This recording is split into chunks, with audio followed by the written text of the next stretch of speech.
Κοίτα να δεις, Χριστόφορε, ο Αντίχριστος δεν θα είναι, όπως νομίζουν πολλοί, γεννημένος από κάποια πόρνη και εβραϊκής καταγωγής, δηλαδή προερχόμενος από την φυλήν Δαν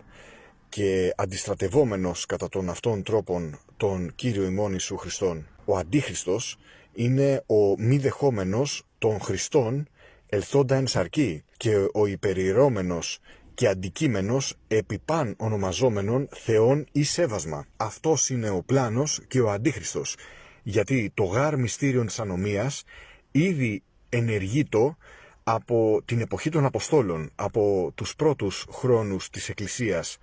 όταν οι μαθητές μελετούσαν το Ευαγγέλιο και πίστευαν στην θεότητα και την σωτηρία δια του σταυρικού θανάτου του Κυρίου ημών Ιησού Χριστού. Οπότε μη σε εξαπατούν διάφοροι γραώδοι μύθοι, θεωρίες που λένε διάφορα για το ποιος είναι ο Αντίχριστος και τι είναι ο Αντίχριστος. Το πνεύμα του Αντιχρίστου ήδη υπάρχει στον κόσμο από τα αρχαία χρόνια, εδώ δηλαδή και 1900 χρόνια. Το πνεύμα του Αντιχρίστου έδρασε ακόμα και την εποχή που ο ίδιος ο Κύριος ημών Ιησούς Χριστός ζούσε και περπατούσε πάνω στη γη, διότι τώρα είναι ανεστημένος και μεταμορφωμένος στον ουρανό με το κενόν σώμα της κενής κτήσεως, το οποίο υπόσχεται και θα δώσει σε όσους τον πιστεύουν, σε όσους τον δέχονται ως ενσαρκωθέντα λόγων, ενώ όσοι δεν τον δέχονται ως ενσαρκωθέντα θείων λόγων και λόγω του Θεού, αυτοί είναι αντίχριστοι και δυστυχώς μέσα στην Εκκλησία και στη διδασκαλία έχει εισαχθεί το πνεύμα του Αντιχρίστου και δεν δέχονται τον Κύριο ότι ήλθε εν σαρκή, αλλά τον έχουν ως σαν προφήτην, ως σαν έναν καλό άνθρωπο, όπως ακριβώς κάνουν οι μουσουλμάνοι. Γιατί αν τον πίστευαν δεν θα συμμετείχαν στο Παγκόσμιο Οικουμενιστικό Συμβούλιο των Εκκλησιών, το οποίο όλος πως παρουσιάζεται μεν ως ευσεβές και χριστιανικό και ενωτικό, στην πραγματικότητα είναι αντίχριστο, διασπαστικό και οικουμενιστικό θέατρο, με πάσης φύσεως αιρετικούς, με πάσης φύσεως τσαρλατάνους, με πάσης φύσεως ψεύτες και αντίχριστους, όπως για παράδειγμα ο Στέφανος Μεσεδάκης, ο οποίος, παρότι τον έχω προκαλέσει και καλέσει πάρα πολλές φορές να πάρει θέση για τη συμμετοχή της αιρετικής ψευδοεκκλησίας της Ελλάδος, όχι εκκλησίας του πληρώματος, αλλά εκκλησίας της ιεραρχίας, η οποία η ιεραρχία μέσα στις κλειστές πόρτες της ψευτοϊεράς συνόδου αποφασίζει να οδηγήσει τον πιστό λαό του Θεού στην κόλαση, παρέα με τον Αντίχριστο και τους δαίμονες, βγάζοντας εγκυκλίους δια να λάβουν τη Θεία Κοινωνία των Δαιμόνων, που είναι το βλαβόλιο, βγάζοντας εγκυκλίους και λέγοντας υπερηφάνος, σατανικός από τηλεοψίας, δηλαδή τηλεοράσεως, ότι έχουν λάβει, ο Αρχιεπίσκοπος Ιερώνυμος έχει λάβει την νέα ηλεκτρονική βιομετρική ψηφιακή ταυτότητα με τα βιομετρικά χαρακτηριστικά, το μικροτσίπ και το 666, το οποίο οι χριστιανοί δεν πρέπει να το παραλάβουν, διότι όποιος κάνει συγκατάβαση και δεχθεί την ταυτοποίηση με το 666, ουσιαστικά αποδέχεται τον διάβολον, αποδέχεται τον Αντίχριστο. Γιατί το πνεύμα του Αντιχρίστου, σε σχέση με την ερώτηση που μου έκανες, το πνεύμα του Αντιχρίστου ήδη υπάρχει στον κόσμο και κυριαρχεί αυτή τη στιγμή μέσα στις ψυχές των ανθρώπων. Οι άνθρωποι δεν έχουν Χριστό, δεν έχουν ταπείνωση, δεν έχουν μετάνοια, δεν έχουν εξομολόγηση, δεν έχουν καλοσύνη, δεν έχουν πραότητα, δεν έχουν ημερότητα, δεν έχουν τίποτα. Ο Αντίχριστος όμως εις τύπον Χριστού θα εμφανιστεί και θα παρουσιάζεται ως σαν η δευτέρα παρουσία του Ιησού Χριστού. Θα παρουσιάζεται και αυτός με ταπείνωση, με παρθενία, με ημερότητα, με αγιότητα, εφράδια λόγου, και θα έχει πλούσιο και δυνατό λόγο και θα μαγεύει τα πλήθη με το λόγο του. Γι' αυτό πολύ προσοχή, αδερφοί μου και αδερφές, μη μαγεύεστε από διάφορους κήρυκες και κηρύγματα τα οποία έχουν μαχητικό, πλούσιο και ζωντανό λόγο, αλλά να εξετάζετε με κάθε λεπτομέρεια τα λεγόμενά των, εάν συμφωνούν και αν συμβαδίζουν με τα νομιζόμενα και πιστευόμενα της μίας Αγίας Καθολικής και Αποστολικής Εκκλησίας του Χριστού. Τότε μόνο θα ακούτε και θα ευλαβείστε τον όποιον φοράει ή δεν φοράει ράσο και βγαίνει και σας λέει και σας κατηχεί και σας διδάσκει. Διότι εάν τα λεγόμενα κάποιου ή κάποιας δεν συμφωνούν με τα λεγόμενα υπό της μίας Αγίας Καθολικής και Αποστολικής Εκκλησίας, τότε η πίστη αυτή είναι αντίχριστη. Η πίστη αυτή έχει ως αναφορά τον Αντίχριστο, τον Σατανά, τον διάβολο, γιατί ο δράκων έχει θυμό μεγάλο, καθότι ξέρει ότι λίγος καιρός του μένει και θέλει να παρασύρει όσους περισσότερους μπορεί στην απώλεια ή δυνατόν και το σύνολο της ανθρωπότητας να το πάρει μαζί του στην κόλαση. Και αυτό προσπαθεί στανικός, δηλαδή με το ζόρι, να οδηγήσει τους ανθρώπους να υποταχτούν. Και από πληροφορίες που έχουμε, η τράπεζα του Αντιχρίστου, η τράπεζα Πειραιώς, απαιτεί από τους πελάτες και τους νέους πελάτες της να προσκομίσουν τη νέα ηλεκτρονική βιομετρική ψηφιακή ταυτότητα, γιατί οι διευθυντές που δίνουν τις εντολές σε αυτήν την τράπεζα είναι από πίσω, είναι αντίχριστοι. Είναι αντίχριστοι οι διευθυντές της τράπεζας Πειραιώς. Τους καταγγέλλω με όλη τη δύναμη της ψυχής και της φωνής μου ότι αυτοί που διοικούν την τράπεζα Πειραιώς είναι αντίχριστοι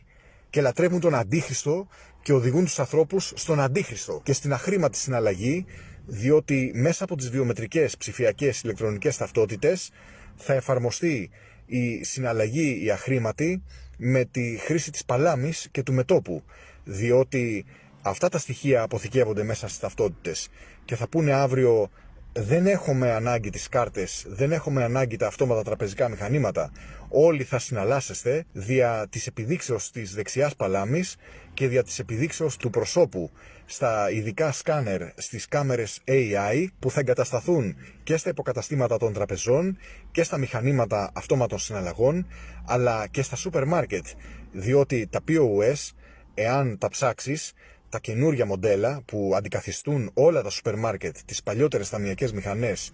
ακόμα και αν είχαν barcode scanner, με POS και νέας τεχνολογίας, τα οποία διαθέτουν πολλαπλές θύρες αναγνώστη laser. Γι' αυτό θα δεις στα σούπερ μάρκετ Lidl και ΑΒ Βασιλόπουλος έχουν τοποθετήσει ειδικό σκάνερ που σκανάρει την καρτούλα, σκανάρει δηλαδή το barcode ή το QR code αναλόγως στις κάρτες loyalty, δηλαδή πιστότητας πελάτη, και πας μόνος σου και επιδεικνύεις στην καρτούλα 666 στο ματάκι το οποίο σε κοιτάζει για να πάρεις τους πόντους, για να πάρεις μια ψωροέκπτωση που σου δίνει ο Αντίχριστος, ώστε να τρως σκουπίδια, να τρως γρίλους, να τρως κατσαρίδες, να τρως μπαρκοντιασμένα, σφραγισμένα και χαραγμένα προϊόντα και έτσι, λατρεύοντας καθημερινώς τον Αντίχριστο και αρνούμενος τον Κύριο ημών Ιησού Χριστόν, να οδηγηθείς στο σύντομο τέλος της ζωής σου, γιατί δεν θέλει μόνο την ψυχή σου, αλλά θέλει και το σώμα σου και τη ζωή σου. Το όνειρο των δαιμόνων είναι να οδηγήσουν το σώμα του ανθρώπου στην καταστροφή, στο θάνατο, για να μπορέσουν έτσι να βάλουν στο χέρι την αθάνατον ψυχή και να συνεχίσουν να τρέφονται στην αιώνια κόλαση η οποία τους αξίζει. Γι' αυτό έχουν βάλει χέρι οι δαίμονες στην αρτοποιία, στον άρτο, στον τίμιον άρτο, ο οποίος συμβολίζει το σώμα του Κυρίου ημών Ιησού Χριστού. Μέσα από την αρτοποιία και την τέχνη της αρτοποιίας μπορεί να σε οδηγήσει στην ιαροφαγία, διότι βάζουν μέσα πρόσθετα αρτοποιίας. Εάν πας στην έκθεση Αρτόζα ή αν ψάξεις στο διαδίκτυο πρόσθετα και βελτιωτικά αρτοποιίας, θα δεις ολόκληρο κατάλογο από ουσίες και από χημικά τα οποία